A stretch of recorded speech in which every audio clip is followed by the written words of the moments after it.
the stone won't fall until the podcast of the dragon comes to your device. Hey everybody, my name is Morgan. You might know me as the Grey Warder on Twitter and Discord. Welcome to episode 12 of the podcast of the dragon. What happens when a Taviran who doesn't want to go swimming falls into a fancy pool and starts to doggy paddle, all the while shouting, "I'm not swimming in your stupid pool"? Well, a tidal wave swamps the house and sends the party guests running, and somehow everything starts burning down too, and there's wreckage everywhere, and people are screaming, and... Well, I never said that this metaphor made a ton of sense, but you know what? Dies Daimar doesn't make much sense either.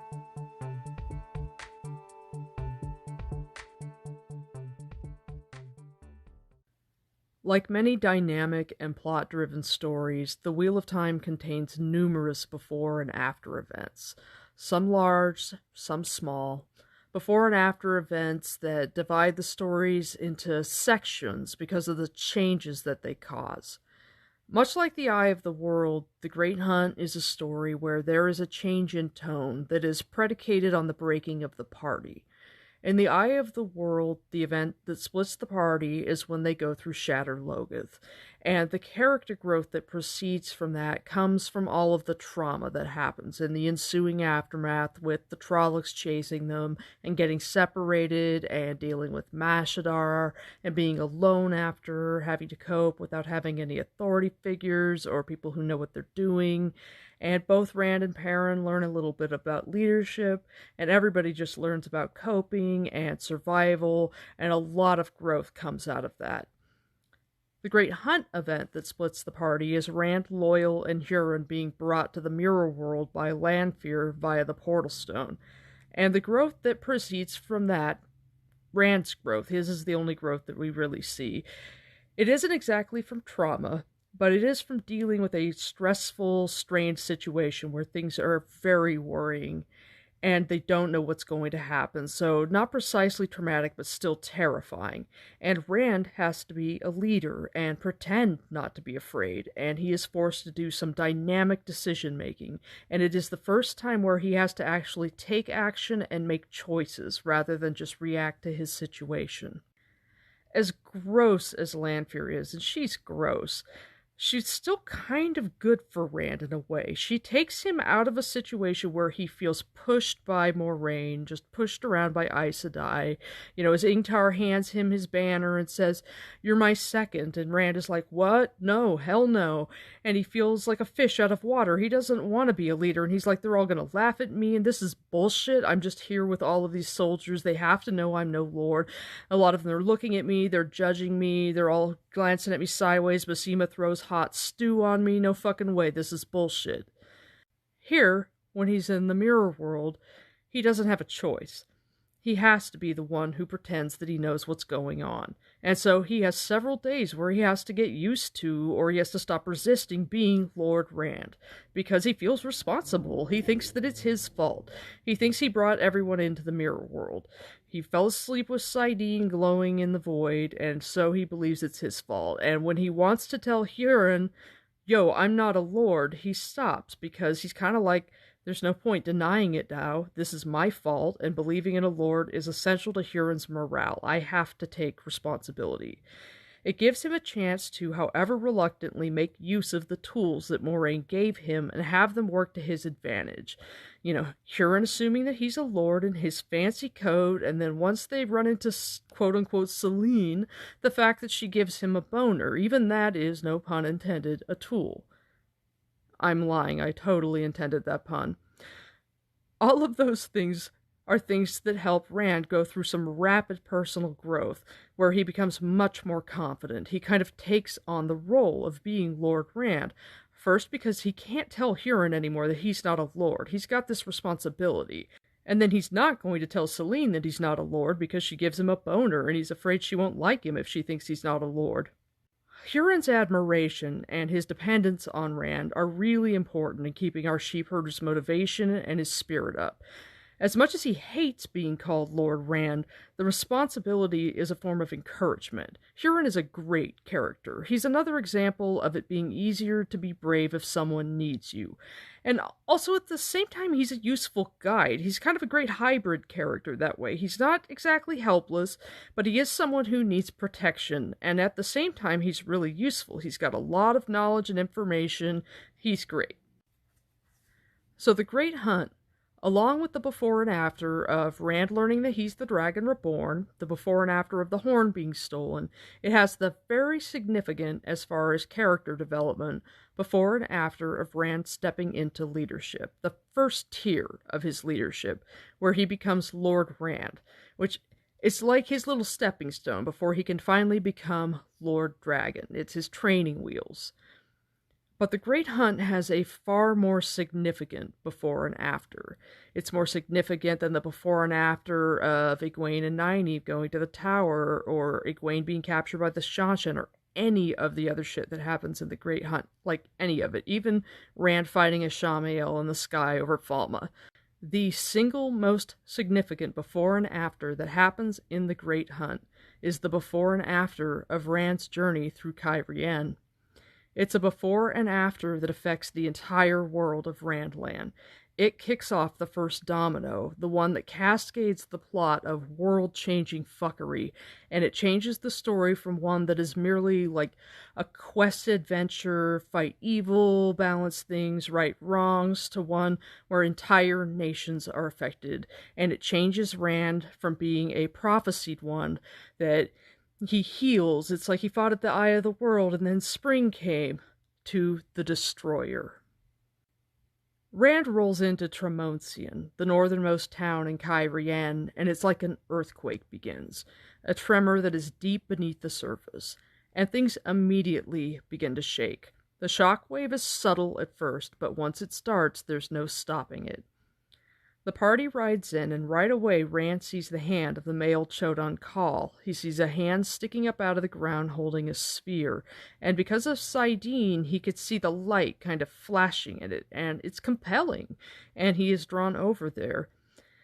He's going through this internal struggle with something that he does not know is an object of the power, and so he's following it kind of like in a trance, and he gets to the point where he's on top of his horse on the lip of the excavation pit, staring at the statue for a long enough period of time that he catches people's attention.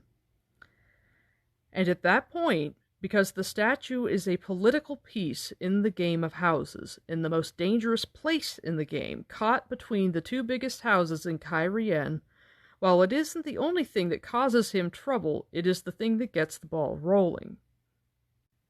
Before the Civil War, Cairhien has two powerful houses that compete for the throne. House Ryotin has had the throne since Laemon lost it at the end of the Aiel War. Laemon's house Damodred has wanted it back since Galdrian Ryotin became king.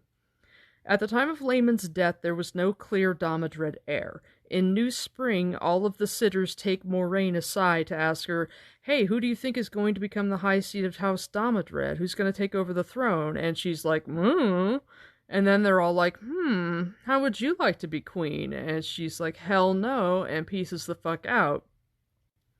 Because there was no clear high seat, it took time for Damodred to figure its shit out. Moiraine was the only one who could conceivably have quickly enough solidified power and become queen, because she would have had the White Tower and the Aes Sedai behind her, and she would have been able to be installed on the throne, though it would not have been a peaceful succession in the sense that no ruler who has been openly Aes Sedai does well. At least they haven't done well since the time of the 10 Nations.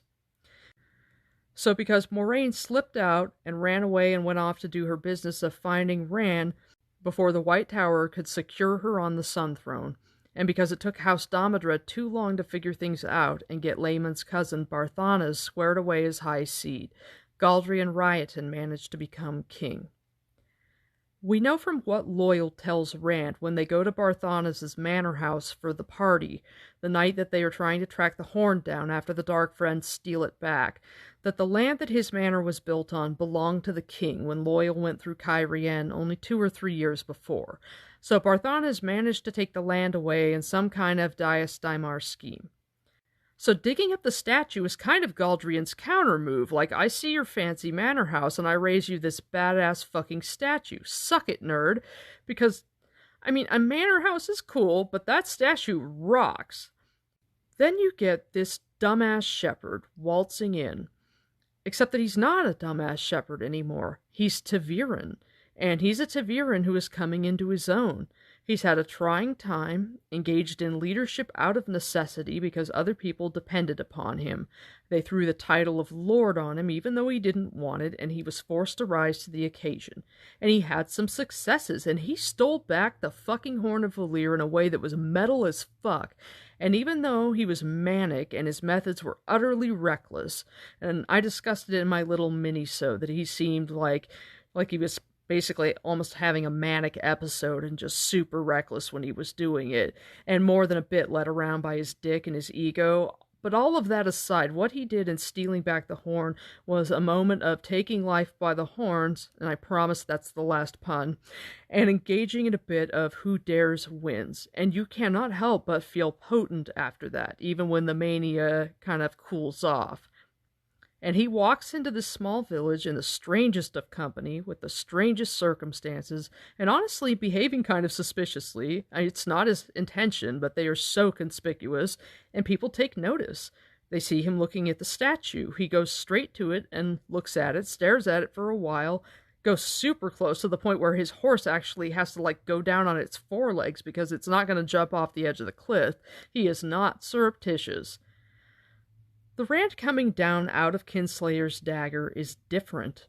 There is a change to his bearing. He is not the guy we knew before. He has grown into his fancy coat, and he is unusual. He is tall, he's got red hair, he's got a blade master's blade, he looks vaguely like an Aiel, which most Cairhien notice. He has an Ogier with him and an unusually beautiful woman, and they have this chest that's covered in a blanket. He makes an entrance, and one component of Dias Daimar is gossip, but it's gossip on steroids.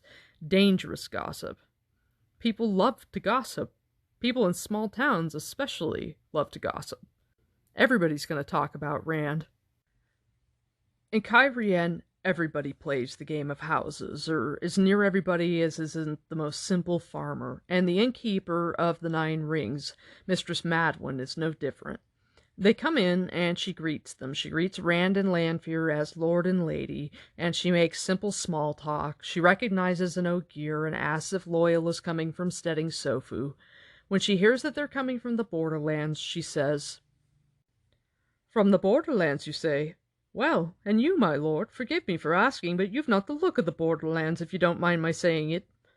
"I'm from the Two Rivers, Mistress Madwyn, in Andor." He glanced at Selene. She did not seem to admit he existed. Her level look barely admitted that the room existed or anyone in it.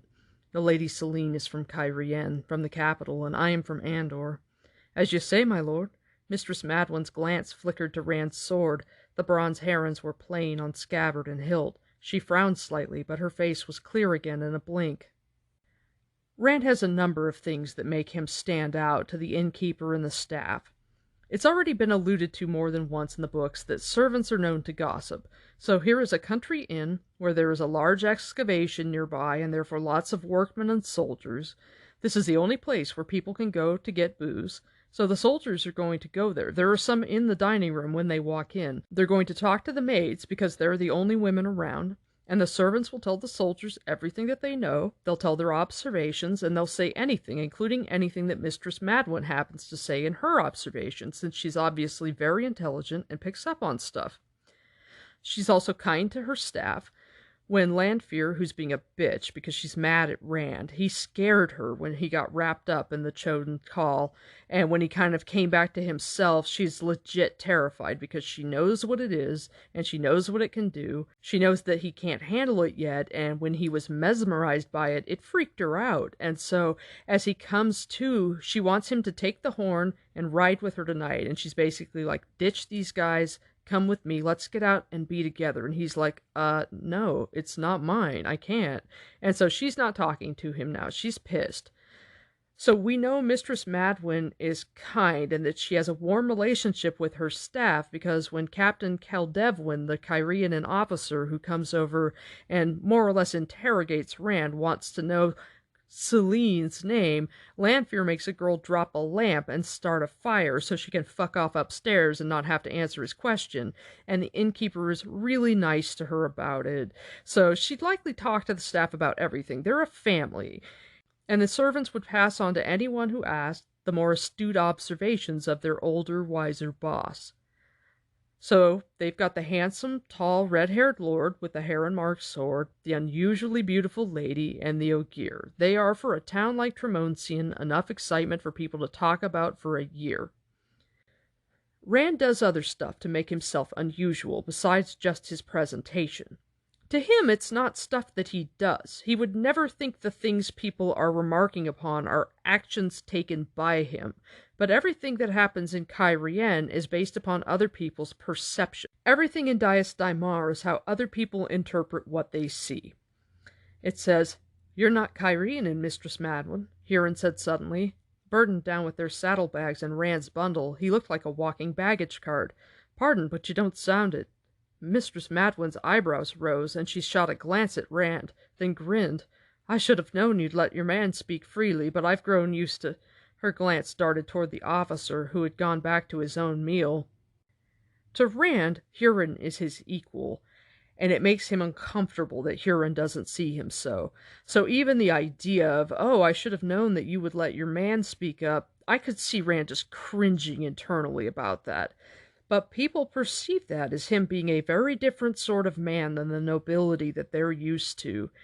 It makes Rand strange and noteworthy and worth talking about.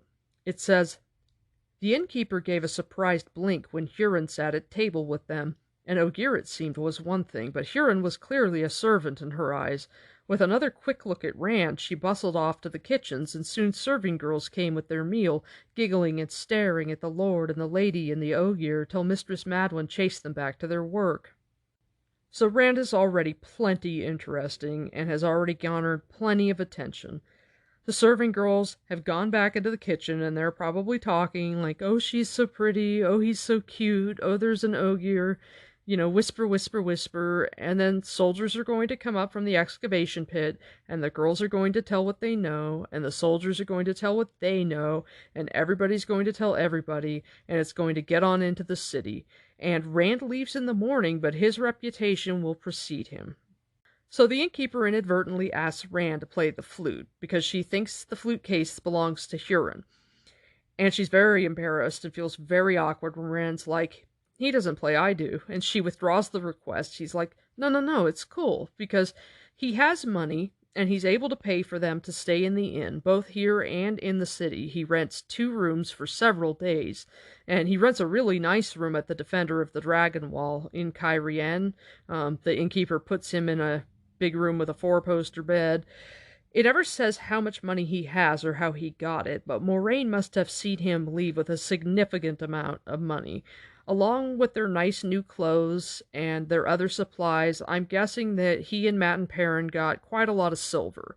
Probably not a ton of gold, but some silver.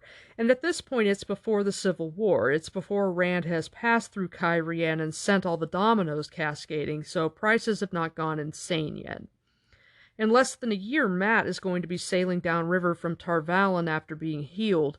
And as he's trying to get rooms in Arengil, we're going to see the fallout of the Civil War, all the fires burning in Cairhien and the refugees spilling over, and prices are going to be through the roof because of the chaos that's going to be kicked off from what Rand is doing right here and now, minding his own business, trying to have some dinner. But for now, the money that he's got with him is going to cover him. But he's planning on passing the horn off to Ingtar and piecing the fuck out, and so he's like, well, I might need my flute, so I might as well practice. So he plays the flute. And afterwards, Captain Caldevwin comes up, and we get this interesting bit of dialogue that is Rand's first real introduction to the game of houses. It says, "The officer came to Rand's table and bowed, hand to heart. The shave in front of his head looked as if he had dusted it with white powder. 'Grace favor you, my lord. I trust they did not bother you, singing as they did. They are a common sort, but they meant no insult, I assure you. I am Aldrin Caldefwyn, my lord, captain in his majesty's service. The light illumine him." His eyes slid over Rand's sword. Rand had the feeling Caldefwyn had noticed the herons as soon as he came in. "They didn't insult me." The officer's accent reminded him of Moraine's, precise and every word pronounced to its full. "Did she really let me go? I wonder if she's following me, or waiting for me." "Sit down, Captain, please." Caldefwyn drew a chair from another table.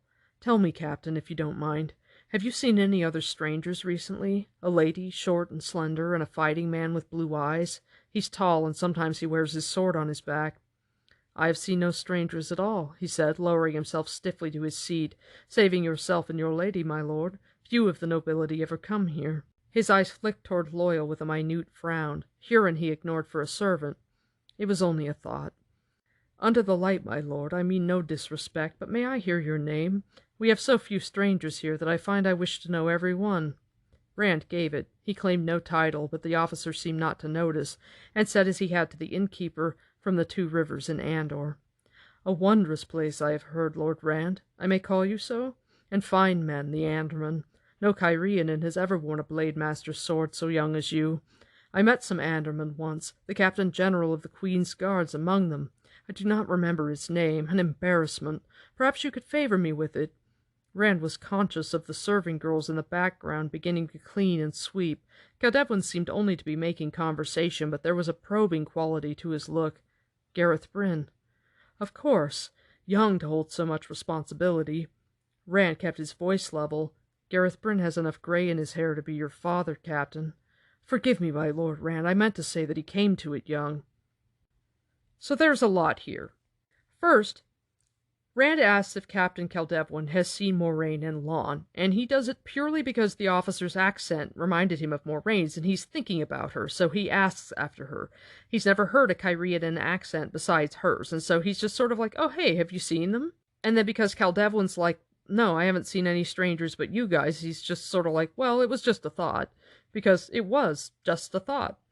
But nobody who is playing the game of houses says anything without thinking it through. So Rand's utterly idle question that he says very carelessly because he just happens to be thinking about Moraine because of Caldefwyn's accent is probably taken as some kind of misdirection. Why is he asking about this woman? Why did he put up this question first when he's so clearly interested in the statue instead, and the statue is the reason why he's really here? This is how Caldefwyn is likely seeing it. Rand answered Caldefwyn's questions in a manner that told Caldefwyn he had met Gareth Bryn. And Rand didn't do that on purpose. He could have just easily said, he's old enough to be your father, dude, because that is known. You don't become the Captain General of the Queen's Guards generally unless you are an older man or a mature man. So for him to say he has enough gray in his hair to be your father makes it clear that Rand has seen Gareth. And once again, it's something that Rand does carelessly with no forethought, just casual speech, not thinking it through. And for Caldefwyn, it would be 100% purposeful that Rand would have phrased it that way, and it would make him think that Rand must move in high circles in Andoran nobility, and that he probably knows the Queen if he isn't a member of the royal family itself.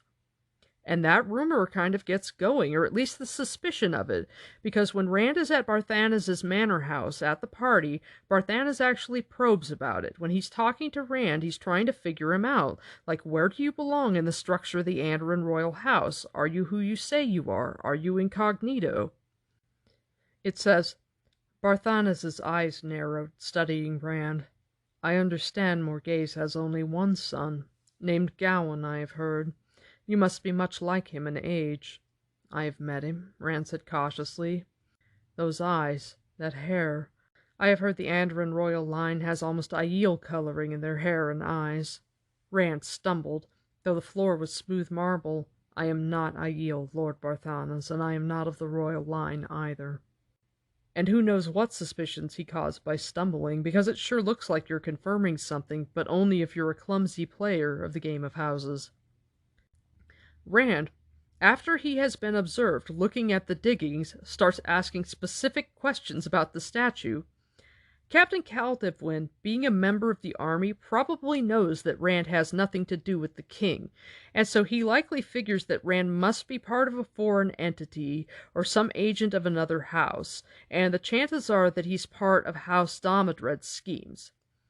And if he is part of a foreign entity, people from other countries aren't known to play the game of houses as well as Cairhien are, and so it could very well be that an Andoran would very clumsily stare at the diggings and then come and just blatantly ask questions about the statue, and Caldevwin has to take that into account. His idle and oblivious curiosity causes him a great deal of trouble in Cairhien. It says, "As I was riding to the village, Captain, I saw a huge sphere. Crystal, it seemed. What is it?" The Cairhien's eyes sharpened. "It is part of the statue, my Lord Rand," he said slowly. His gaze flickered to Loyal. For an instant he seemed to be considering something new. "Statue? I saw a hand and a face, too. It must be huge." "It is, my Lord Rand, and old." Caldevwin paused. "From the Age of Legends, so I am told." Rand felt a chill. The Age of Legends, when use of the One Power was everywhere if the stories could be believed. What happened there? I know there was something. "The Age of Legends," Loyal said. "Yes, it must be. No one has done work so vast since.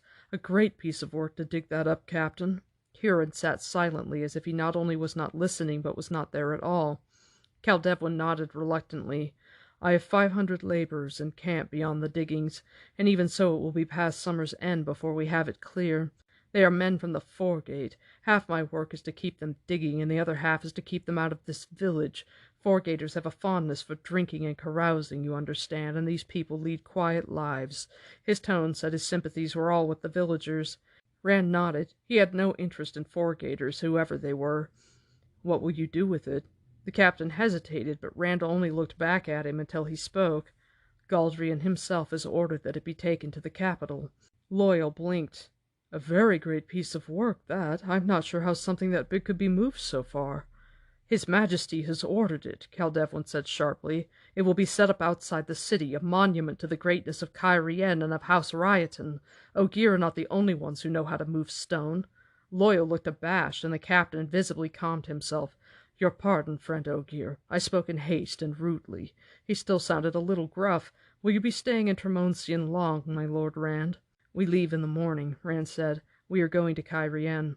As it happens, I am sending some of my men back to the city tomorrow. I must rotate them. They grow stale after too long watching men swing picks and shovels. You will not mind if they ride in your company." We learn after they get into the city that there had been Ogier there, doing repairs to stonework, and that they all up and left. Galdrian stopped paying them, and so they left. At Barthanes' party, all the nobles kept asking Loyal if the Ogier were coming back, and had the king agreed to pay them. I'm sure that the Ogier leaving is a sore spot for Galdrian, and then for Loyal to comment about something to do with the statue automatically rubs the officer the wrong way. And so now he's wondering, okay, what's this angle with the Ogier? Because Ogier don't play the game of houses. But that doesn't mean that a wily Andoran lord with some long game, possibly working with House Damodred, maybe working with the Andoran throne, or who the fuck knows, couldn't dupe some Ogier into helping them out? Or even just offer to pay them, like, "Hey guys, want to help us move some stone?" And then, after causing all of that suspicion, as if they weren't suspicious enough, Lanfear does them the favor of disappearing in the middle of the night. She presumably gateways from her room to the stable, grabs her horse and gateways to her lair, or maybe even into Teleron Riad. When they go to leave in the morning, Mistress Madwin comes up to Rand and is like, "Yo, she took off. She left you a note." And Lanfear's basically like, "There's too many people. I don't trust Caldevwin. Thinking of you. See you soon. Blah, blah, blah." So Rand, Loyal, and Huron get all their shit and join up with the escort. It says, Caldevwin bowed as Rand came out of the inn. "Good morning to you, my Lord Rand. This is Elricane Tavelin, who will command your escort, if I may call it that." The other officer bowed. His head was shaved as Caldevwin's was. He did not speak. "An escort will be welcome, Captain," Rand said, managing to sound at ease. Fane would not try anything against 50 soldiers, but Rand wished he could be certain they were only an escort. The captain eyed Loyal on his way to his horse with the blanket-covered chest. "A heavy burden, Ogier." Loyal almost missed a step. "I never like to be far from my books, Captain." His wide mouth flashed teeth in a self-conscious grin, and he hurried to strap the chest onto his saddle. Kildevlin looked around, frowning. "Your lady is not down yet, and her fine animal is not here." "She left already," Rand told him. "She had to go on to Cairhien quickly during the night." Kildevlin's eyebrows lifted. "During the night? But my men—" "Forgive me, my Lord Rand." He drew the younger officer aside, whispering furiously. "He had the inn watched, Lord Rand," Huron whispered. "The Lady Selene must have gotten past them unseen somehow." Rand climbed to Red's saddle with a grimace. If there had been any chance Kildevlin did not suspect them of something, it seemed Selene had finished it. "Too many people, she says," he muttered. "There'll be more people by far in Cairhien." "You said something, my lord?" Rand looked up as Tavolin joined him, mounted on a tall, dust-colored gelding. Huron was in his saddle too, and Loyal stood beside his big horse's head. The soldiers were formed up in ranks. Kildevlin was nowhere to be seen. "Nothing's happening the way I expect," Rand said. Tavolin gave him a brief smile, hardly more than a twitch of his lips. "Shall we ride, my lord?" The strange procession headed for the hard-packed road that led to the city of Cairhien. "So that's really suspicious. Like, it couldn't seem more obvious that they're hiding something. And since in Cairhien everyone talks to everyone, they ride into the city with rumors flying ahead of them.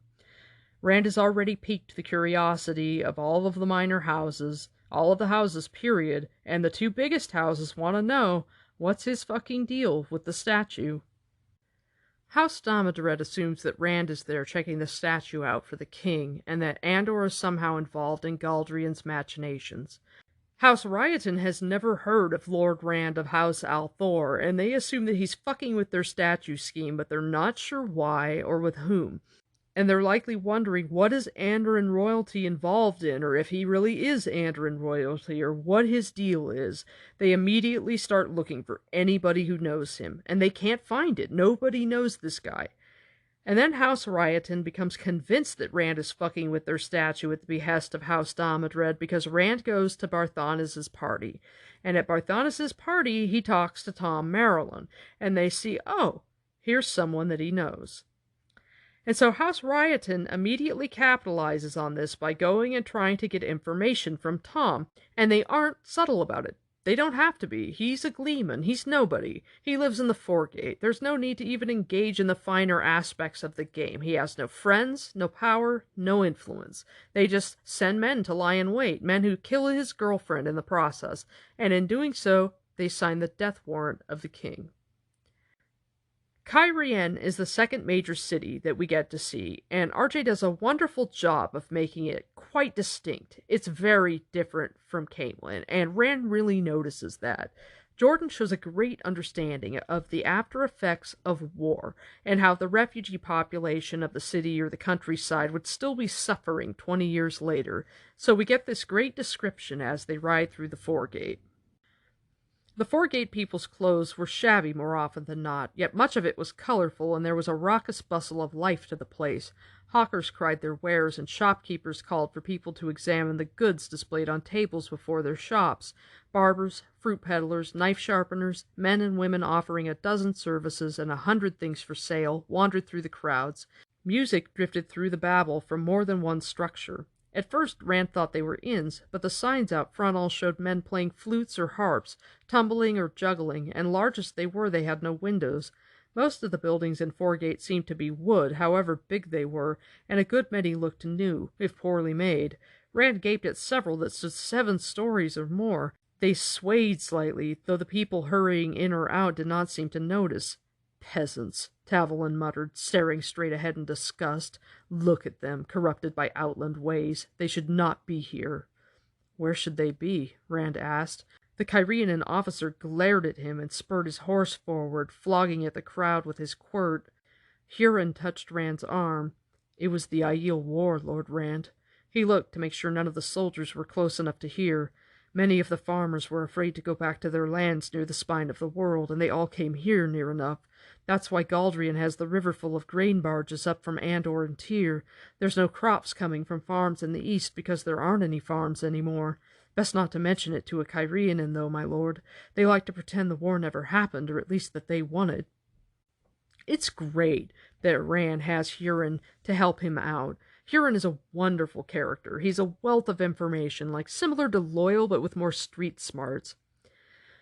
We get this scene after they arrive and they register themselves at the front gate. Considering everything that made them suspicious or noteworthy in Tremosian, a wave of rumors must have gone ahead of them. Rand is already sick of Cairhien in the sense of he's over the game of houses. He doesn't want to deal with it. And so looking at the city and how just stoic and grim it looks, he's just like, I want to hang out with the common people. I'm a common person. I don't want to deal with this shit. And I'm not playing their stupid game.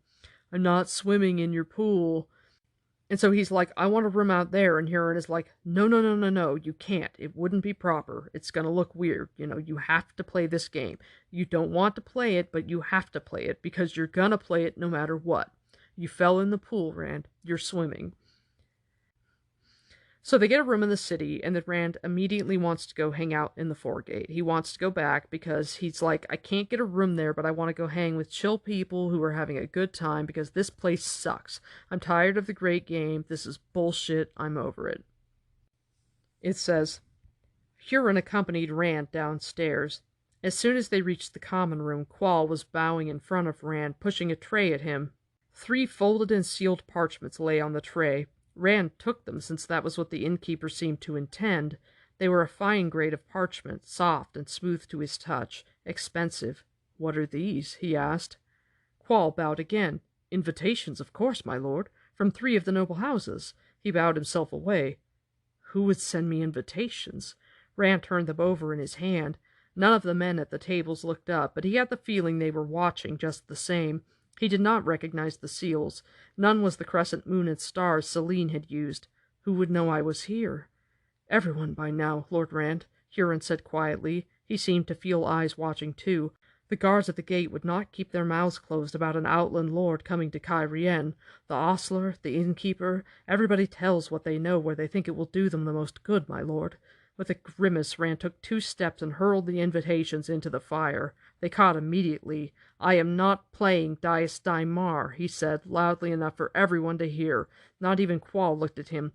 I've nothing to do with your great game. I am just here to wait for some friends. Huron caught his arm. Please, Lord Rand. His voice was an urgent whisper. Please don't do that again. Again? You really think I'll receive more? I'm certain. Light, but you mind me of the time Tiva got so mad at a hornet buzzing round his ears he kicked the nest. You've likely just convinced everyone in the room you were in some deep part of the game. It must be deep, as they'll see it if you deny playing at all. Every lord and lady in Cairhien plays it.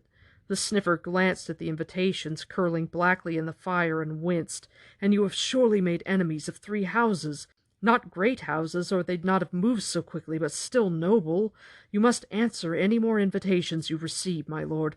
Decline if you will, though they'll read things into whose invitations you do decline, and into whose you accept. Of course, if you decline them all or accept them all, I'll have no part of it, Rand said quietly. We are leaving Cairhien as soon as we can. And then Rand goes back out into the foregate, and he runs into what ends up being the linchpin in everything falling down in Cairhien. Tom Merrilin. 3 things really seem to kick off the Civil War. Barthanes is found murdered. He's found the morning after his party, torn to pieces in his bedroom with his head on a spike over the fire, which is so excessive. I'm assuming that it was done by Shadowspawn. I checked out Theoryland, and I can't find anything where it specifically says that anyone in particular did it. RJ was asked, Maria was asked, and they were all just like, read and find out, and we never did find out. But it's so excessive that I'm assuming that it's Shadowspawn. I don't think any of his enemies, any of House Rioton's people, would have gone to that extreme. Shortly after Barthanes dies, rioters start fires at the granaries, so they start burning the food stores. And then Tom assassinates Galdrian. I think everything rising up to that began from a Taviran ripple when Rand threw the invitations into the fire. I called Rand coming into Tremosian like an earthquake deep below the surface, and it's gotten to the point now where there are cracks opening up, cracks begun by the rumors that preceded him. And then he commits an act so shocking and strange that of course they're convinced he must be in some deep part of the game. Nobody does this. Nobody throws invitations on the fire. Nobody's like, I'm not in your game. Nobody does this. It's awkward. It's weird. It's cringy. It is not something that a noble person does. And so he leaves the common room, and you know that immediately the discussion begins, and the rippling effects are going out. And the wave that is being caused, it's not just that there's a ripple effect from the first earthquake that he caused with the statue and the rumor that preceded him, but he's caused another one. And now every little thing that he does is causing more stuff to tremble and shake and slosh up, and fuckery abounds, all because this poor guy just wants to wait for his friends, and he wanted to look at a statue because it had a shiny crystal. Poor Rand. Rand runs into Tom in a performance hall in the foregate, and Tom's like, yo, come to my inn later on so we can talk. And Rand is so happy to see him. He is so happy that he's alive. He has carried grief for Tom, and it's only been a couple of months since his encounter with the Fade and Whitebridge, and Rand has dwelled on it. He's kept his harp and flute and bundled cloak as a keepsake. Like, he slept with it under his bed in Faldara. He kept it with him always. Rand's always looking for substitute father figures, and Tom protected him. Tom looked out for him. And the fact that Tom, quote-unquote, died for him, Rand always feels guilty and responsible when people die for him, and Tom was the first person who did so, or the first person that he thought did so, and to see him alive makes him feel so happy. So he comes running back, just ecstatic, and he makes himself remarked upon again, because he leaves the inn throwing invitations on the fire and yelling at everyone, I'm not playing your fucking game, fuck you guys. And then he comes running back, just absolutely ecstatic, in a great mood, radiating joy, and who knows what people think about that. And he makes Loyal come with him when he goes to visit Tom, and it says, when they came pounding through the common room, Rand winked at the innkeeper, then laughed at his startled look. Let him think I'm off to play his bloody great game. Let him think what he wants. Tom's alive. So, that's not suspicious. I almost understand where Rand is coming from, just being fed up with the bullshit of other people's assumptions and expectations. I'm an unusual person in my presentation and my effect, and I grew up in the 80s and 90s. I turned 13 in 1990, and being gender nonconforming and, really queer looking, that was unusual at the time. And I wasn't just somebody who looks really gay, but somebody who was often misgendered. I'm still misgendered to this day. I just look really androgynous, and I don't meet a lot of expectations. Nowadays, it's like so many people look queer, so many people look androgynous, especially where I live. I mean, I'm in Portland, Oregon. Everybody looks queer. There are non-binary people all over the place, and so it's pretty common, and I don't get stared at the way that I used to. But for a long, long portion of my life, I was stared at. I could expect to be stared at whenever I went out in public, And I knew that people were looking at me, and to keep it from being just crushingly uncomfortable, I eventually learned to be a little bit performative. I would be dramatic. My general kind of melodramatic affectation is partly just from overacting a little bit in front of people. It's like, if you're going to stare, I might as well give you a show. So I get Rand's attitude of, fuck it, you're going to think what you think, so I'm going to do what I want, and you can see whatever you want to see, and I'm going to do something that I might not normally do or isn't necessarily true to my character, but I'm going to do it just to fuck with you because you're putting me in this position that I don't want to be in, and fuck you. And since I can't just get up in your face and say fuck you, I'm going to do something odd and let you think of it whatever you want. You can perceive it however you like, and I'm going to be secretly laughing at you about it. And that's what you get for staring at me. Or in Rand's case, that's what you get for thinking I'm playing your stupid game when I flat out told you that I wasn't. So, Rand tries to get Tom to become one of their party, and Tom, because he has a girlfriend, says no. And I always love it when characters manage to resist the pull of ta'veren and retain their own agency. And it makes sense, Maybe I can't, I'm in love seems like a tired trope, but as someone who passionately loves her wife, I don't care how tired it is because it's real. Why would Tom go? He's got a girlfriend, a person whose future he is invested in. He genuinely loves her, and she loves him back, and he's settled in and making decent money. He's comfortable. And the fact that he manages to say no to Rand, who is a Taviran, and at this point is really starting to get his Taviran energy rolling, is impressive. He's like, no, sorry kid, I like you a lot, but no. And since he thinks that Rand is not the one that can channel, I mean, obviously he can't channel, they let him go. So he's sort of like, you don't need my help. So I'm going to let you go off and do your thing, and a clean break is best. And it probably would have been left that way if Rand hadn't been stalked by ravenous cougars at Barthanes' party. Poor Tom. After Rand and Loyal fuck off, Tom's innkeeper comes to him as he's ruminating over Rand having the Horn of Valir and the story it would make, and basically trying not to talk himself into going after Rand. And he's muttering to himself, and he tells himself that he's an old fool. And his innkeeper Zera says, an old fool who's playing the game of houses again. Unless my ears are failing, that young lord has the sound of Andor on his tongue. He's no Cairhien, and that's for certain sure. Dias Daimar is dangerous enough without letting an outland lord mix you in his schemes. Tom blinked, then considered the way Rand had looked.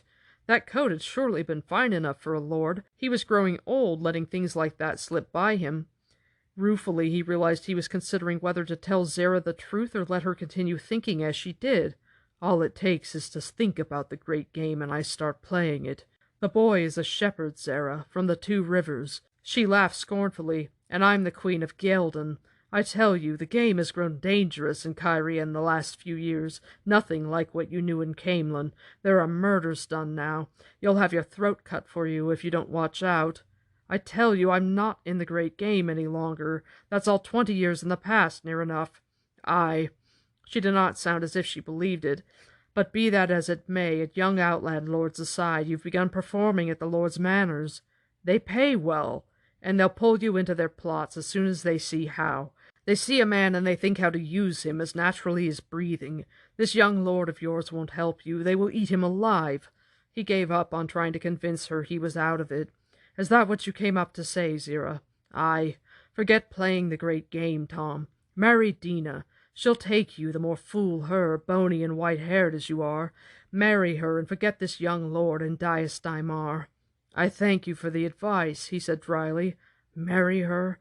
Burden her with an old husband? She'll never be a bard with my past hanging around her neck. If you don't mind, Zera, I want to be alone for a while. I perform for Lady Arlen and her guests tonight, and I need to prepare. She gave him a snort and a shake of her head and banged the door shut behind her. Tom drummed his fingers on the table.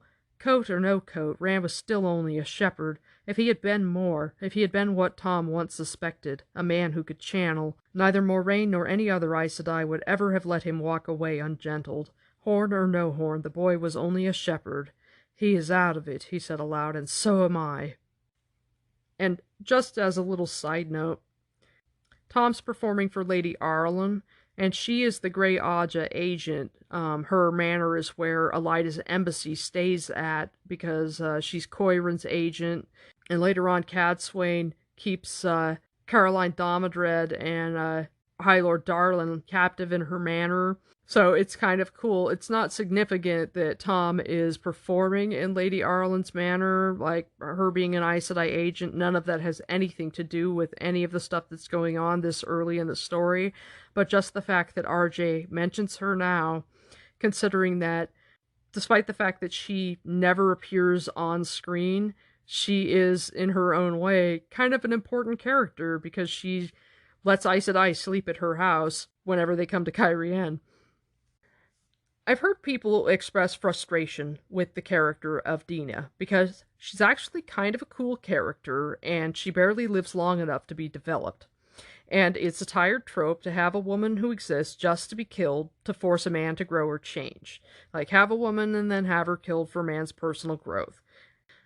I don't think that Dina exists, though, for Tom's growth. I don't think that that's what she's there for at all.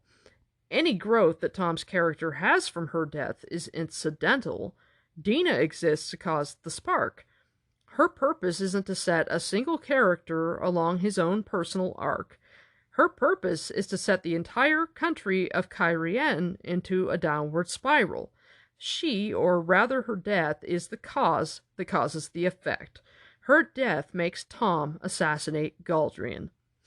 And in imagining how RJ might have decided to write it, I figure there are very few characters who could have successfully killed Galdrian and gotten away with it. And there is very little that could motivate Tom to kill him besides vengeance. My opinion is that the character of Dina and her death play a pivotal role in the early plot of world-changing fuckery that is the Wheel of Time. And if Tom's arc moves off from that, that's just extra. It is not the point. Of course, just having the king assassinated might not have sent the country into civil war. The people need to be agitated too. So Rand gets them riled up with his unorthodox, very clumsy, not playing of the game of houses, and then he accidentally, sort of on purpose, starts a fire in the Illuminator chapter house and simultaneously fucks up Galdrian's fireworks display. Galdrian is a shitty king. He's about self-aggrandizement and personal gain and separation of rich and poor. He doesn't really care about the people in the foregate, he just wants to keep them quiet. So he distracts his people with entertainment. Just whatever, shut them up. As Loyal says when they're first riding into Cairhien, and they're going through the foregate, and they're seeing the parades with the puppets, I fear Galdrian keeps his people quiet by entertaining them. He gives gleemen and musicians the king's gift, a bounty in silver to perform here in the foregate, and he sponsors horse races down by the river every day. There are fireworks many nights, too. He sounded disgusted.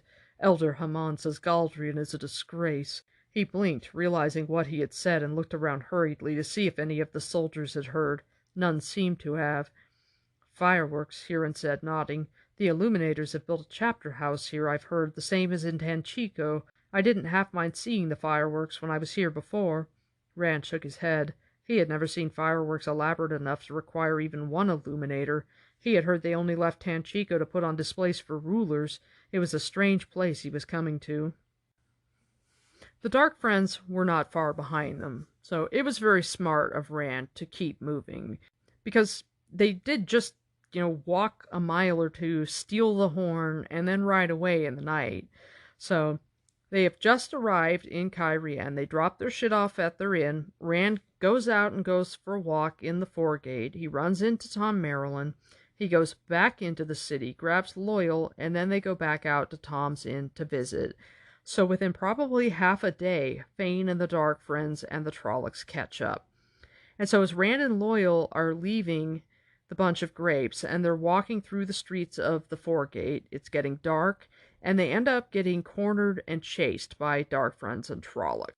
The Dark Friends got the clever idea of pretending that the Trollocs are puppets, because at dusk it's easy enough to mistake them at a distance, and they're walking through the streets looking for them. And Lanfear, the creepy cougar, has been spying on Rand all along, presumably, using folded light or whatever to hide herself from view, and she's just peeping on him to see what he does. She's such a creep. So she only shows up when she sees that he needs help, and then she's bitchy about it. And it's sort of like, I see you've got yourself into trouble, blah, blah, blah. And all along, as he's running and trying to evade the Trollocs, she's trying to push him to channel, and she's being an asshole, and telling him to calm down, and that there's no need for this, and she's getting pissy when he uses more orthodox means to fight them. The three of them break into the Illuminator chapter house, because they're basically herded out of the city by the Dark Friends and the Trollocs. It's a bunch of outbuildings and bigger buildings and alleys between them, and then a large courtyard, for lack of a better term, filled with fireworks, and all of it surrounded by a wall. So they go through an outer door into the wall, and then they go through one of the alleys, and then they try to cross the courtyard to the other side, weaving through the racks of fireworks. And accidents happen. It says, the windows remained empty, though. Rand was just breathing a sigh of relief as they approached the low wall and the alleys and buildings behind it, when Loyal brushed against another rack standing right beside the wall. It held 10 soft-looking sticks as long as Rand's arm, with thin streams of smoke rising from their tips. The rack made hardly a sound when it fell, the smoldering sticks sprawling across one of the fuses. With a crackling hiss, the fuse burst into flame, and the flame raced toward one of the tall tubes. So Rand gets everybody behind the wall, and he's kind of waiting for it, and it says, with a crash like thunder, a huge flower of red and white bloomed high in the now dark sky, then slowly began drifting away in sparkles. As he goggled at it, the lighted building erupted with noise. Shouting men and women filled the windows, staring and pointing. Rand longingly eyed the dark alleyway, only a dozen steps away, and the first step would be in full view of the people at the windows. Pounding feet poured from the building. He pressed Loyal and Celine back against the wall, hoping they looked like just another shadow. "Be still and be silent," he whispered. "It's our only hope." "Sometimes," Celine said quietly, "if you're very still, no one can see you at all." She didn't sound the least bit worried. So she's using the one power to hide them. Even when she's being an asshole, Lanfear can sometimes be useful and helpful. She's actually quite helpful to Rand over the course of the time that he's on his own with Loyal and Huron.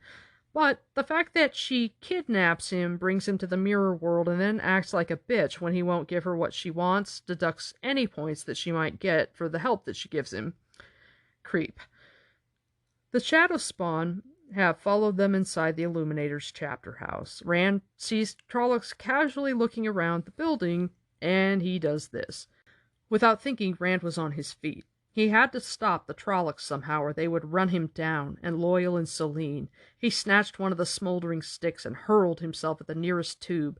It tilted, started to fall over, and he caught the square wooden base. The tube pointed straight at the Trollocs. They slowed uncertainly. The woman at the window screamed, and Rand touched the smoking end of the stick to the fuse, right where it joined the tube. The hollow thump came immediately, and the thick wooden base slammed against him, knocking him down. A roar like a thunderclap broke the night, and a blinding burst of light tore away the dark. Blinking, Rand staggered to his feet, coughing in thick acrid smoke, ears ringing. He stared in amazement.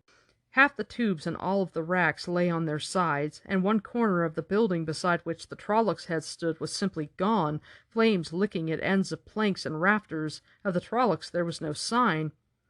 Through the ringing in his ears, Rand heard shouts from the Illuminators in the building. He broke into a tottering run, lumbered into the alley.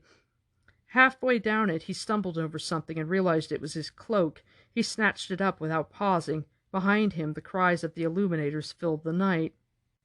And while this doesn't seem like such a huge deal in the giant scheme of things, it too causes a ripple effect.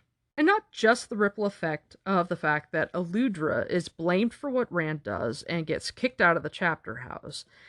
It increases agitation among the people. There was a fire in the chapter house and an explosion, and no one knows why, and there's just more whispering, more shaking, more cracks.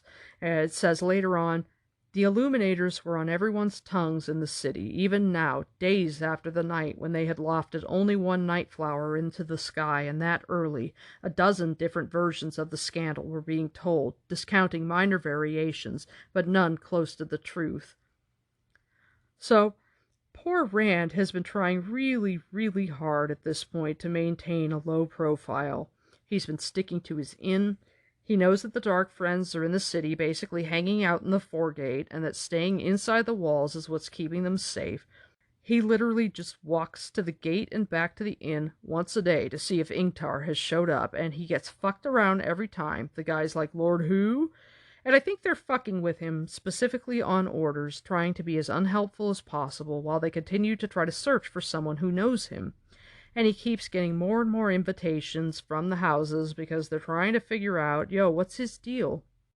And because playing coy, despite all of his hopes to the contrary, has made him more popular, Rand gets to the point where one day the innkeeper comes straight to his room to bring him invitations because the coolest of the cool kids have finally taken notice. "My lord?" Huron had picked up the sealed parchments and was gazing wide-eyed at the seals. "My lord, these are from Lord Barthana's high seat of House Damodred, and from..." His voice dropped with awe. "The king!" Rand waved them away. "They still go in the fire like the rest, unopened." "But my lord—" "Huron," Rand said patiently, "you and Loyal between you have explained this great game to me. If I go wherever it is they've invited me, the Cairhien will read something into it and think I'm part of somebody's plot. If I don't go, they'll read something into that. If I send back an answer, they will dig for meaning in it, and the same if I don't answer. And since half of Cairhien apparently spies on the other half, everybody knows what I do. I burned the first two, and I will burn these just like all the others." One day there had been 12 in the pile he tossed into the common room fireplace, seals unbroken. "Whatever they make of it, at least it's the same for everybody. I am not for anyone in Cairhien, and I am not against anyone." "I've tried to tell you," Loyal said. "I don't think it works that way. Whatever you do, Cairhien will see some sort of plot in it. At least that is what Elder Haman always says." Huron held the sealed invitations out to Rand as if offering gold. "My lord, this one bears the personal seal of Galdrian. His personal seal, my lord. And this one the personal seal of Lord Barthanas, who is next to the king himself in power. My lord, burn these, and you make enemies as powerful as you can find. Burning them's worked so far because the other houses are all waiting to see what you're up to, and thinking you must have powerful allies to risk insulting them. But Lord Barthanas and the king, insult them and they'll act for sure." Rand scrubbed his hands through his hair. "What if I refuse them both?" "It won't work, my lord. Every last house has sent you an invitation now. If you decline these, well, for sure at least one of the other houses will figure if you're not allied with the king or Lord Barthanas, then they can answer your insult of burning their invitation. My lord, I hear the houses in Cairhien use killers now. A knife in the street, an arrow from a rooftop, poison slipped in your wine." "You could accept them both," Loyal suggested. "I know you don't want to, Rand, but it might even be fun. An evening at a lord's manor, even at the royal palace. Rand, the Shinerans believed in you." Rand grimaced. He knew it had been chance that the Shinerans thought he was a lord. A chance likeness of names, a rumor among the servants, and Moraine and the Amerlin stirring it all. But Selene had believed it too. Maybe she'll be at one of these. Huron was shaking his head violently, though. "Builder, you don't know Dias Daimar as well as you think you do. Not the way they play it in Cairhien, not now. With most houses it wouldn't matter. Even when they're plotting against each other to the knife, they act like they aren't, out where everybody can see. But not these two. House Damodred held the throne until Layman lost it, and they want it back. The king would crush them if they weren't nearly as powerful as he is. You can't find bitterer rivals than House Rioton and House Damodred. If my lord accepts both houses will know it as soon as he sends his answers, and they'll both think he's part of some plot by the other against them. They'll use the knife and the poison as quick as look at you." "And I suppose," Rand growled, "if I only accept one, the other will think I'm allied with that house." Huron nodded. "And they will probably try to kill me to stop whatever I'm involved in." Huron nodded again. "Then do you have any suggestion as to how I avoid any of them wanting to see me dead?" Huron shook his head. "I wish I'd never burned those first two." "Yes, my lord. But it wouldn't have made much difference, I'm guessing. Whoever you accepted or rejected, these Cairhien would see something in it." Rand held out his hand, and Huron laid the two folded parchments in it. The one was sealed not with the tree and crown of House Damodred, but with Barthanas' charging boar. The other bore Galdrian's stag. Personal seals. Apparently he had managed to rouse interest in the highest quarters by doing nothing at all. "These people are crazy," he said, trying to think of a way out of this. "Yes, my lord. I will let them see me in the common room with these," he said slowly. Whatever was seen in the common room at midday was known in 10 houses before nightfall, and in all of them by daybreak next. I won't break the seals. That way they will know I have not answered either one yet. Poor Rand. Knowing the fuckery that is the game of houses, there is nothing that he can do that's right here. You know, he's not a dummy, and the idea that he comes up with is pretty smart, but there's just not a lot that he can do, and when they're determined to drag you down, they're determined to drag you down. So he goes down into the common room, and it says, after a moment he pulled the 2 invitations from his pocket and studied the seals, then stuck them back. Quall gave a little jump as Rand started for the door. Before it closed behind him, he heard conversation spring up again. Rand has been trying his best to be unobtrusive, but there is just nothing about him that is subtle.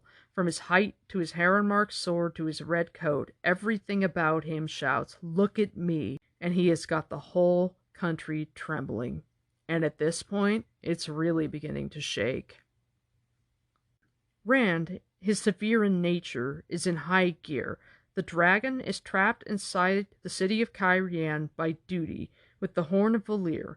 He's waiting for wiser allies to catch up and help him out. And Fane and Shadowspawn are outside the city, so you've got the Dragon Reborn with a powerful artifact. An unknown evil is outside, because you've got Shadowspawn, but Fane is an unknown evil. And an unstable political situation inside. Everything is set to blow. The path to Galdrian's assassination is pretty straightforward. The Dark Friends steal back the horn, and Ingtar and the others catch up at just about the same time. Huron tracks the thieves to Barthanas' manor, and Varen thinks of a way in. As they're all hanging out in the dining room of the inn that Varen brought them to, trying to figure out what's going on and how to unfuck everything, and they're suggesting ideas like, well, maybe we could tell the king that Barthanas is a dark friend. And Varen's like, no, we would never get the Horn of Valir back from Galdrian. We're not doing that. And it says, from Perrin's point of view, Varen rested her hands on the arms of her chair. Galdrian shall not have it either. What we need is some way inside Barthanas' manor house. If we can only find the horn, we may also find a way to take it back. Yes, Matt, and the dagger. Once it is known that an Aes Sedai is in the city. Well, I usually avoid these things, but if I let slip to Tiedra that I would like to see Barthanas' new manor, I should have an invitation in a day or two. It should not be difficult to bring at least some of the rest of you. What is it, Huron? The sniffer had been rocking anxiously on his heels from the moment she mentioned an invitation. Lord Rand already has one, from Lord Barthanas. Perrin stared at Rand, and he was not the only one. Rand pulled 2 sealed parchments from his coat pocket and handed them to the Aes Sedai without a word. Ingtar came to look wonderingly over her shoulder at the seal. Barthanas and Galdrian? Rand, how did you come by these? What have you been doing? Nothing, Rand said. I haven't done anything. They just sent them to me. Ingtar let out a long breath. Matt's mouth was hanging open. Well, they did just send them, Rand said quietly. There was a dignity to him that Perrin did not remember. Rand was looking at the Aes Sedai and the Shinerin Lord as equals. Perrin shook his head. You are fitting that code. We're all changing. Lord Rand burned all the rest, Huron said. Every day they came, and every day he burned them. Until these, of course. Every day from mightier houses. He sounded proud. The wheel of time weaves us all into the pattern as it wills, Varen said, looking at the parchments. But sometimes it provides what we need before we know we need it. Casually, she crumpled the king's invitation and tossed it into the fireplace, where it lay white on the cold logs. Breaking the other seal with her thumb, she read, Yes, this will do very well. And Ingtar is kind of torn, because it's proper protocol for Rand to send a reply, and Barthanas might be insulted, but we don't want to warn the Dark Friends that we're coming, and Varen says, We will surprise them. Her brief smile was not pleasant. But I think Barthanas will want to see Rand in any case. Dark friend or not, I doubt he has given up plots against the throne. Rand, he says you took an interest in one of the king's projects, but he doesn't say what. What does he mean? I don't know, Rand said slowly. I haven't done anything at all since I arrived. Wait, maybe he means the statue. We came through a village where they were digging up a huge statue, from the Age of Legends, they said. The king means to move it to Cairhien, though I don't know how he can move something that big, but all I did was ask what it was. We passed it in the day and did not stop to ask questions. Varen let the invitation fall in her lap. Not a wise thing for Galdrian to do, perhaps, unearthing that. Not that there is any real danger, but it is never wise for those who don't know what they are doing to meddle with things from the Age of Legends. What is it? Rand asked. A sangreal.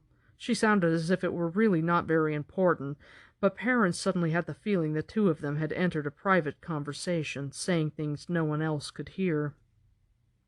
So Rand probably already did everything that he needed to do to lay the groundwork and start the conflagration. Now it's time to connect the lines. The one line, give them someone that they will make the mistake of thinking is easy prey in Tom Maryland. Give them someone that they're like, oh, here's someone who knows him and will interrogate him. He's a nobody and will treat him and his as such. Make that mistake and seal everything else. They show up to the party in purposefully dramatic fashion. It says, 10 Shinerans under Uno made an escort. The one-eyed man exchanged small nods with Ingtar before taking his men to join the other escorts, where ale had been provided and a whole ox was roasting on a spit by a big fire. The other 10 Shinerans had been left behind, along with Perrin. Every one of them had to be there for a purpose, Varen had said, and Perrin had no purpose to serve this night. An escort was necessary for dignity in Cairhien eyes, but more than 10 would seem suspicious. Rand was there because he had received the invitation. Ingtar had come to lend the prestige of his title, while Loyal was there because Ogier was sought after in the upper reaches of the Cairhien nobility. Huron pretended to be Ingtar's body servant. His true purpose was to sniff out the Dark Friends and Trollocs if he could. The Horn of Valir should not be far from them. Matt, still grumbling about it, was pretending to be Rand's servant, since he could feel the dagger when it was close. If Huron failed, perhaps he could find the Dark Friends. When Rand had asked Varen why she was there, she had only smiled and said, to keep the rest of you out of trouble. Poor Rand fucking hates this. He hates being what he's not. He got caught up in the fantasy of it for a while. As much as he disliked letting Huron call him Lord Rand, he accepted that responsibility while they were in the mirror world because he felt like it was his job to do so. And he knew that belief in a lord was essential to Huron's morale, so he accepted it. Then he accepted the title because he wanted Selene to like him, and he felt like because she was a lady, she wouldn't like him if she knew that he was a shepherd. As he's getting bathed and dressed, once they're at their new inn, just before they gather to discuss their plans, while they're still waiting for Huron to come back from tracking the trail of the horn, Rand is switching his letters into the pockets of his new coat so that his red coat can get cleaned because it's covered in soot. And he takes out Selene's letters and he burns them because he's over it. He's like, I'm not a lord, I'm a shepherd, and this was dumb. It was like a dream, and now it's over. Ingtar has shown up, the people who were in charge are here, and he's no longer caught in that fancy. It's like he's grounded back in reality, and however fanciful and giddy and horny she made him feel, there's nothing real there, and he knows it. So he's now back from feeling like pretending to be a lord is no longer such a burden, to feeling like it's crushing and awful and bullshit. And so it says, taking a deep breath, Rand proffered the invitation. I am Lord Rand of House Althor, he said, all in a rush to get it over with. And these are my guests. Varen Aes Sedai of the Brown Aja, Lord Ingtar of House Shanawa in Shinar, Loyal, son of Arent, son of Halan, from Stedding Shangtai. Loyal had asked that his Stedding be left out of it, but Varen insisted they needed every bit of formality they could offer. The servant who had reached for the invitation with a perfunctory bow gave a little jerk at each additional name. His eyes popped at Varen's. In a strangled voice he said, Be welcome in House Damodred, my lords. Be welcome, Aes Sedai. Be welcome, friend Ogier.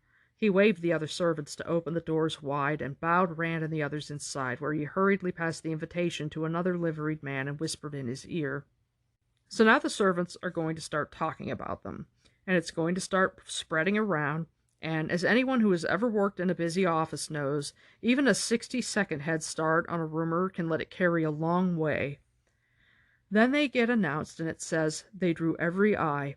Varen wore her brown-fringed shawl, embroidered in grapevines. The announcement of an Aes Sedai sent a murmur through the lords and ladies, and made the juggler drop one of his hoops, though no one was watching him any longer. Loyal received almost as many looks, even before Ashen spoke his name. Despite the silver embroidery on collar and sleeves, the otherwise unrelieved black of Rand's coat made him seem almost stark beside the Cairhien, and his and Ingtar's swords drew many glances. None of the lords appeared to be armed. Rand heard the words heron-marked blade more than once. Some of the glances he was receiving looked like frowns. He suspected they came from men he had insulted by burning their invitations. And then poor Rand has to jump out into the water with the silver pike, as Swan Sanche would say, because Varen insists that they can't go out together. They have to mingle or it will be rude. Which, as somebody with anxiety, the idea of going to a party where there are lots of people I don't know, and I'm rubbing shoulders with people that I have nothing in common with, and not being able to cling to a friend, that's horrible. Poor Rand. We never actually get to meet King Galdrian. We only see him from other people's opinions of him, such as when Loyal talks about him and how he basically just throws entertainment at the people so he doesn't have to actually deal with any problems. Or we see the letter that was purported to be from him that's given to Bael Doman when he's approached by the Cairhien at Easing the Badger, and they want him to go to Mayenne, and he opens up the letter, and it's supposedly from Galdrian saying this person is a dark friend, and they've stolen from us, kill them and take their shit. And we know from the conversation while the party are trying to figure out how to follow the horn into Barthanas' manor that if Galdrian got a hold of the Horn of Valir, he would never give it back to them. But we never actually meet him or meet anybody who knows him.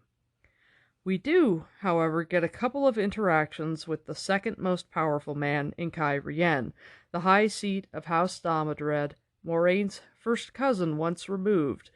He comes on up, and it says, "Grace honors me with your presence, Aes Sedai." Barthanas Damadred's voice was deep and sure. His gaze swept across the others. "I did not expect so distinguished a company. Lord Ingtar, friend Ogier." His bow to each was little more than a nod of the head. Barthanas knew exactly how powerful he was. "And you, my young Lord Rand, you excite much comment in the city and in the houses. Perhaps we will have a chance to talk this night." His tone said that he would not miss it if the chance never came, that he had not been excited to any comment, but his eyes slid a fraction before he caught them to Ingtar and Loyal and to Varen. "Be welcome." He let himself be drawn away by a handsome woman who laid a beringed hand buried in lace on his arm, but his gaze drifted back to Rand as he walked away. Then they scatter throughout the party to mingle, and Rand just walks everywhere to avoid talking to anyone, which... if I wasn't allowed to drag a friend with me and I was stuck in a big party with a whole bunch of people that I didn't want to talk to because I had nothing in common with them, I would just walk everywhere so I didn't have to stop and talk to anybody. So I feel you there, Rand. And then it says, suddenly Barthanas was walking by Rand's side. A liveried servant immediately offered his silver tray with a bow. Barthanas took a blown glass goblet of wine. Walking backwards ahead of them, still bowing, the servant held the tray toward Rand until Rand shook his head, then melted into the crowd. "You seem restless," Barthanas said, sipping. "I like to walk." Rand wondered how to follow Varen's advice, and remembering what she had said about his visit to the Amerlin, he settled into Cat crosses the courtyard. He knew no more arrogant way to walk than that. Barthanas' mouth tightened, and Rand thought perhaps the Lord found it too arrogant, but Varen's advice was all he had to go by, so he did not stop. To take some of the edge off, he said pleasantly, "This is a fine party. You have many friends, and I've never seen so many entertainers." "Many friends," Barthanas agreed. "You can tell Galdrian how many and who. Some of their names might surprise him." "I have never met the king, Lord Barthanas, and I don't expect I ever will." "Of course. You just happened to be in that fly-specked village. You were not checking on the progress of retrieving that statue. A great undertaking, that." Yes. He had begun thinking of Varen again, wishing she had given him some advice on how to talk with a man who assumed he was lying. He added without thinking, "It's dangerous to meddle with things from the Age of Legends if you don't know what you were doing." Barthanas peered into his wine, musing as if Rand had just said something profound. "Are you saying you do not support Galdrian in this?" he asked finally. "I told you I've never met the king." "Yes, of course. I did not know Anderman played at the great games so well. We do not see many here in Cairhien." Rand took a deep breath to stop from telling the man angrily that he was not playing their game. "There are many grain barges from Andor in the river. Merchants and traders, who notices such as they, as well notice the beetles on the leaves." Barthanas' voice carried equal contempt for both beetles and merchants, but once again he frowned as if Rand had hinted at something. And he ends that bit of conversation, hinting that Rand might be part of the royal family of Andor, and alluding that he might be Gowan Trakand in disguise, and then he says, after Rand denies it, "As you say, you've given me much to think on. I believe we may find common ground when we talk again." Barthanas nodded and raised his glass in a small salute, then turned to speak to a gray-haired man with many stripes of color down his coat. Rand shook his head and moved on, away from more conversation. It had been bad enough talking to one Cairhien lord. He did not want to risk two. Barthanas appeared to find deep meanings in the most trivial comments. Rand realized he had just now learned enough of Dias Daimar to know he had no idea at all how it was played. So Rand once again says something without thinking. When he's in Tremoncian, because he hears Caldevlin's accent, he says, "Oh, have you seen a woman and a fighting man? It was just a thought." And Caldevlin is like, is he putting that out there as a form of misdirection? When Rand's in the common room and he's getting invitations, he yells out, "I'm not playing your fucking game." And they're like, "Wow, you must be really hardcore playing the game, or you wouldn't be throwing invitations on the fire and denying you're playing the game." And Rand brings up the grain barges in the river, simply because Barthanas says that they don't get many Andorans, and Rand's like, "But there are a lot of grain barges from Andor in the river." For Barthanas and his ilk, only people with power and influence are parts of the game. They might as well be the only people who exist, and so he would never consider those merchants Andorans. Who would? How would you notice that? So why would Rand mention the grain barges?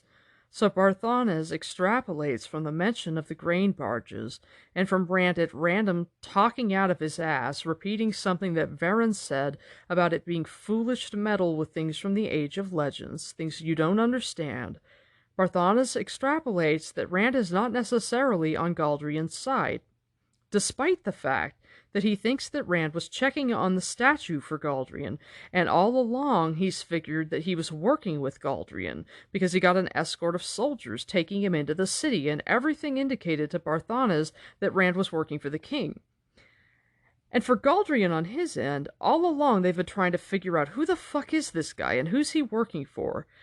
They probably thought that the public burning of the invitations was a stunt to earn an audience with the king, and then they realized they're wrong when he shows up at Barthanas' manor instead, and that makes them assume, oh shit, he's working for Damodred.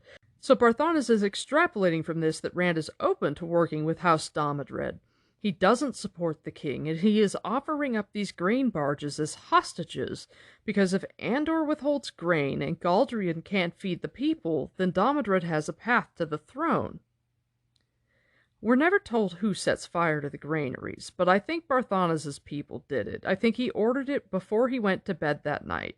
And then he is killed, torn to pieces, probably by Shadow Spawn. I think that if Galdrian's people were to have killed Barthanas, tearing him to pieces seems like an awful lot of work. So it's probably either a Trolloc, maybe the Golem. It seems a little early for the Golem to be out and about, but it's never told. I really looked to try to find out, but we don't ever find out who kills Barthanas. And you're never told who sets fire to the granaries. We can only guess. I'm assuming Shadowspawn killed Barthanas, and I'm pretty positive, though once again it's just a guess, that Damodred people set fire to the granaries. Because if they burn the grain, and then Andor withholds the grain, Galdrian can't feed the people, and then there's civil unrest, and Damodred has a path to the throne. And Barthanas assumes that Rand has the power to make this happen. Then Rand ends up being cornered by some aggressive cougars, and he runs to Tom for rescue. And House Rioton's spies at the party are like, there is someone who knows this Rand al'Thor. We've been wondering all along. We've been trying for days and days to find someone who knows him. Obviously, he knows this Gleeman. Otherwise, why would he go and talk to him? Why would he run to him? And why would they stand there and talk for so long? They know each other. It's obvious from their body language that they know each other. They have a conversation under the eyes of dozens of nobles. People have been following Rand's movement. If they don't know that he visited Tom before, they do before morning, because the king's agent who kills Dina mentions it to Tom before Tom kills him. And so this is the moment when the fuse is really lit. A message must have been sent to the king, and then they send assassins over to the bunch of grapes, and they sneak in, they kill Dina so that they can wait for Tom, probably kidnap him and question him and get the information about Rand that they want. This is the moment where the fuse is really lit. So Rand and his friends know that the horn went through the Waygate and that Fane has gone to Toman Head with it. Barthanas takes Rand aside as they're leaving the party and says, "This dude Fane said that he'll be waiting for you on Toman Head, and he's gonna hound your family and your friends if you don't follow him." Since they can't go through the waygate at Barthanas' manor, since Machen Shin is there, they're like, okay, well, our business and the fuckery that is Cairhien is basically over. We've got to go to Stedding Sofu and use the waygate there. And then they find out, oh, Machen Shin is here too. So they end up having to take the portal stone to Toman Head. But their time in Cairhien is over. The clock has ticked down, and then there is just the pause before the boom. We get Tom's point of view next. He's walking home the morning after the party, and he's super pissed.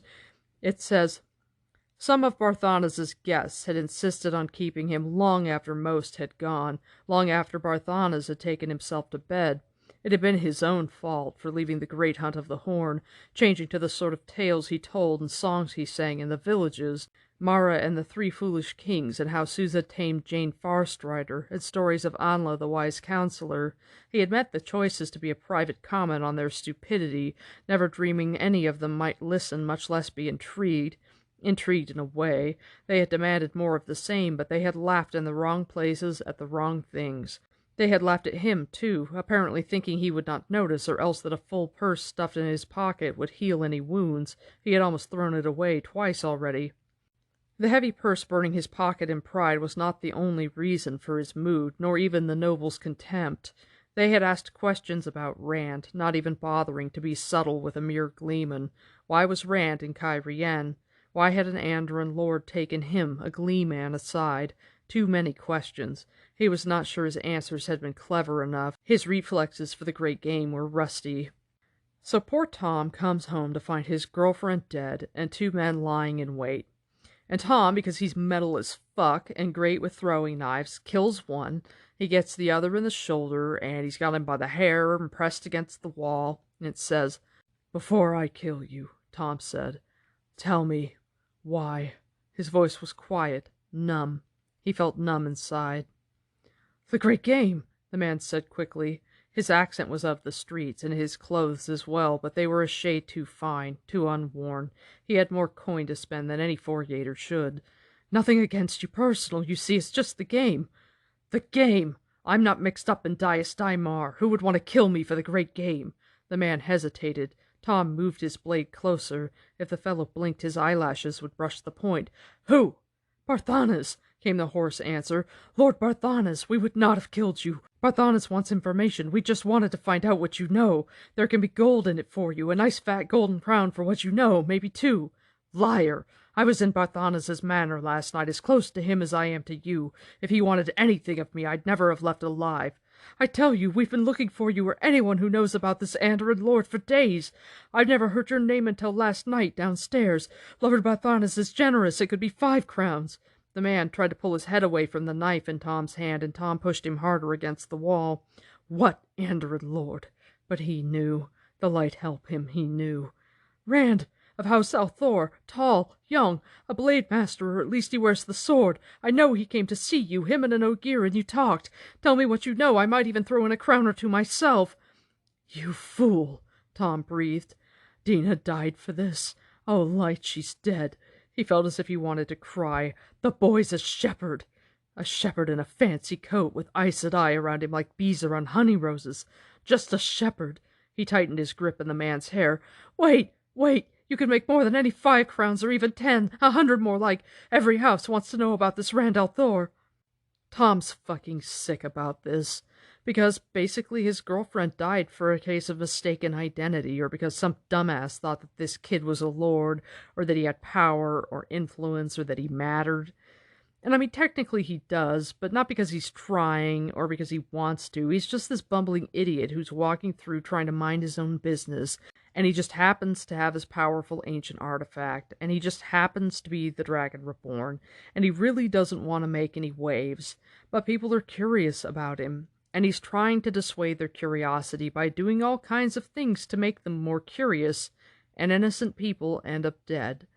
And this is just the beginning of so many innocent people ending up dead, and it will be the story of Rand's life from now on, and he doesn't know about this one innocent young woman, or he would probably add her to his list.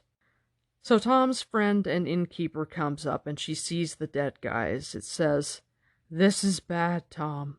You'll have to leave Cairhien. Her gaze fell on the bed, and her breath caught. Oh, no. Oh, no. Oh, Tom, I'm so sorry. I cannot leave yet, Zara. He hesitated, then tenderly drew a blanket over Dina, covering her face. I have another man to kill first. The innkeeper gave herself a shake and pulled her eyes away from the bed. Her voice was more than a little breathy. If you mean Barthanas, you're too late. Everybody's talking about it already. He is dead. His servants found him this morning, torn to pieces in his bedchamber.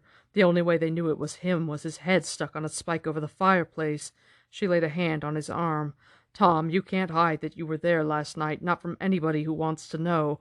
Add these two in, and there's nobody in Cairhien who won't believe you were involved. There was a slight questioning note in her last words, as if she, too, were wondering.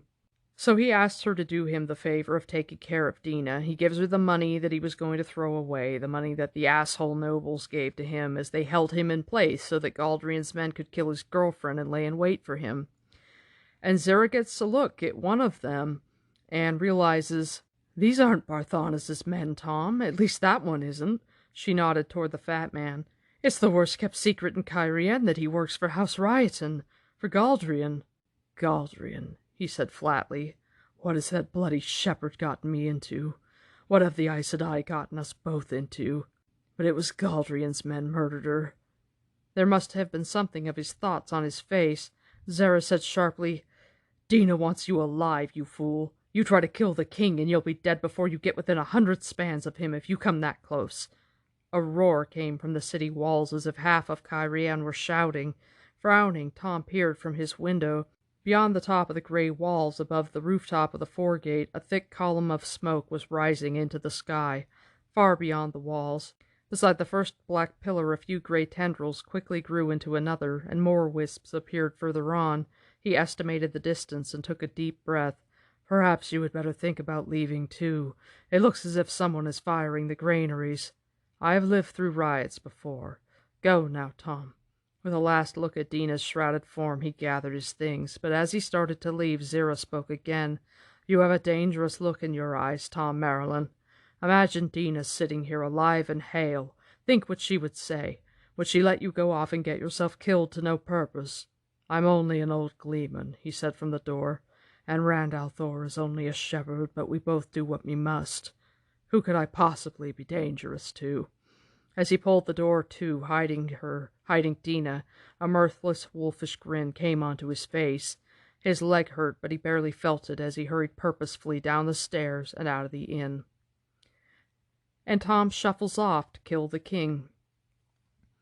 We never know how Tom kills Galdrian, whether he got him with a knife in the dark, or poisoned him, or got someone else to kill him using the game of houses. He knows how to employ rumor. He's not really the type who would just pay someone money to kill him.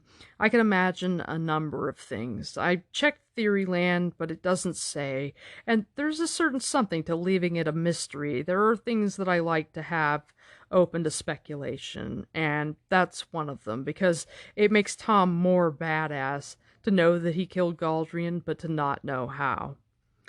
Regardless, the civil war begins that morning, because Barthanas' people burn the granaries, possibly because he was killed, but I'm guessing probably at his instructions, because before he was killed, he thought that a certain Lord Rand of House al'Thor would work with him to destabilize Galdrian so that House Domodred could take the throne again. And then Tom kills Galdrian. Civil unrest, power vacuum, food shortages. Boom. And in the meantime, Rand and crew go off to studying Sofu and end up having to take the portal stone to Toman Head. And because Rand doesn't know how to use it right, it takes them 4 months to get there. And the next time we hear about Cairhien, it's from Elaine, just before Liandrin tricks the girls out of the tower, where she comes bursting into Egwene's room and says that she just heard that the rumors are true, King Galdrian is dead, and that makes it a war of succession. The whole country was fucked because Rand al'Thor went and stayed in the capital for a week while he was waiting for some friends and tried to mind his own business. And Rand feels it's very unfair to blame him for what happened in Cairhien.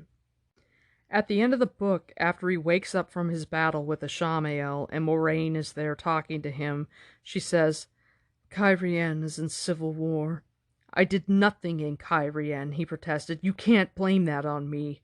Doing nothing was always a ploy in the great game, she said with a sigh, and especially as they play it now. You were the spark, and Cairhien exploded like an illuminator's firework. This is Rand's first experience of how being ta'veren really fucks everything up, and there's nothing you can do about it. You don't have to do anything. All you have to do is exist. And it's kind of one of the things that makes The Great Hunt a unique book, is he has this change, this evolution, and it's a relatively rapid one because he doesn't have a lot of time. He goes from being just this poor, sad sap who could channel into Lord Rand, into the dragon. And from this point on, it's like everything that Rand touches seems to catch fire.